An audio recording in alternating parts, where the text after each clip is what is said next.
దేవుని వాక్యంలో తెలియజేయబడుతుంది. లైంగిక సంబంధమైన కార్యాల నుండి, పాప క్రియల నుండి, దేహానికి విరోధంగా వచ్చే పాపములు, శరీరానికి విరోధంగా వచ్చే ప్రతి పాపం నుండి పారిపోవాలంట.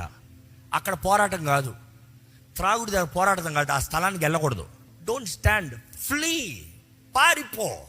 అక్కడ ఫైట్ కాదు, నేను ఎదుర్కొంటానులే కాదు, ఎప్పటికీ ఎదరవు, నిశ్చయంగా నాశనం అయిపోతావు, నో డౌట్ అబౌట్.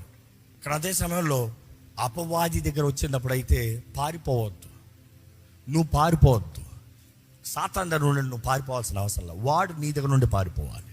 అదే యాకోబు పత్రిక 4:7 చూస్తాం, దేవునికి సమర్పించుకుని అపవాదిని ఎదిరించండి, అప్పుడు వాడు మీ ఎద్ద నుండి పారిపోవును. నీవు దేవుడికి సమర్పించుకుని అపవాదిని ఎదిరించాలంట. ఆ మాట చూస్తా, ఫైట్, యూ బెటర్ ఫైట్. వాడి దగ్గర పారిపోతానంటే ఎక్కడున్నా కూడా తరుముతాడు వాడు, జాగ్రత్త. తరతరాలు తరుముతాడు, జాగ్రత్త. వంశాలు